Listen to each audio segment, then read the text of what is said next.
Hi everyone, welcome to my video on bearings and navigation. Bearings? Yeah. Now, people, if you've met this before, maybe going, oh, don't. This is so easy, it is untrue. Because again, like most things in maths, if you understand that there are like one or two things that you've just got to remember about bearings, the rest of it sort of falls apart. Now, my name is Darren. Hello, welcome. Thanks very much for joining me. Mathsguru.com, where you can sign up for free and download lesson notes, all the stuff I'm about to write on that you can download. Now, if you can do me a massive favor and subscribe to YouTube channel, that would be massive as well. It just lets me know that people are watching, all right? It just says, hey, dude, I watched your video. And it'll also let you know if, want to, other videos are coming. Whew, what are my learning objectives? Know what a bearing is, know how to draw a bearing, and know how to use SOHCAHTOA. Now, if you have no idea what SOHCAHTOA is, there are lots of videos, again, at mathsguru.com that you can basically watch and you might as well go, wow, this stuff is really, really cool.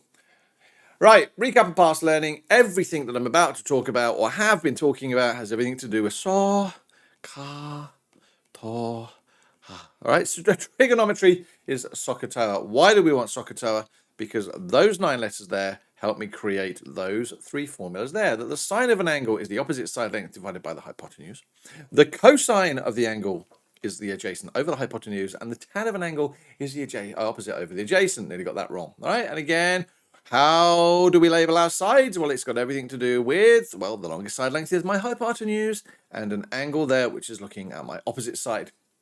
If I'm talking too fast, I am so sorry. Go back and watch my previous videos because they're really good. Itchy head.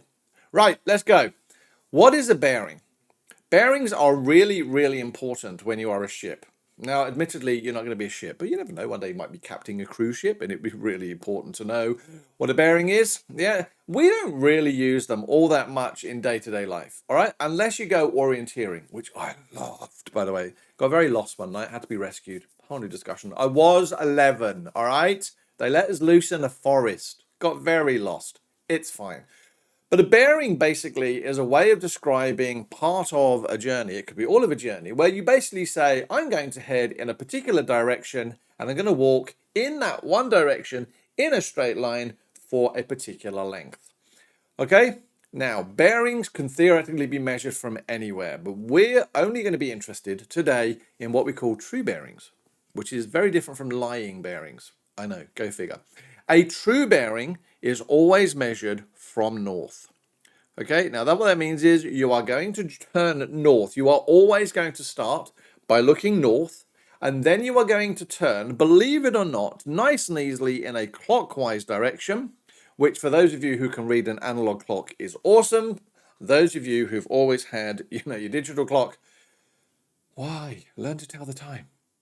But you are going to turn clockwise until you are facing the direction you want to go, and then you're going to head off and start walking in that direction, okay? Now, obviously, you're eventually going to stop and maybe change direction, but the red line here is absolutely an example of a bearing.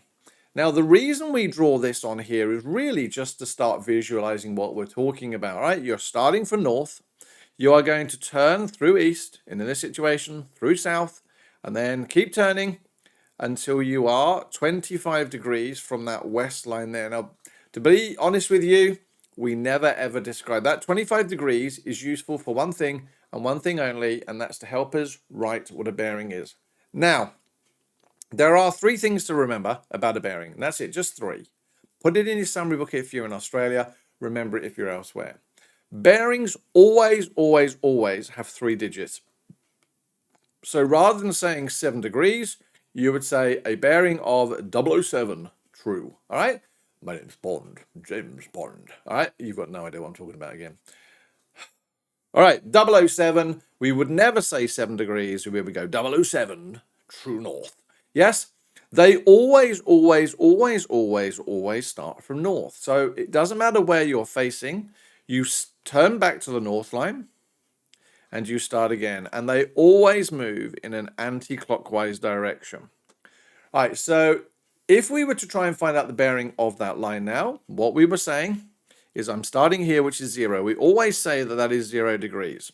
I'm trying to find through how many degrees will I turn until I am there.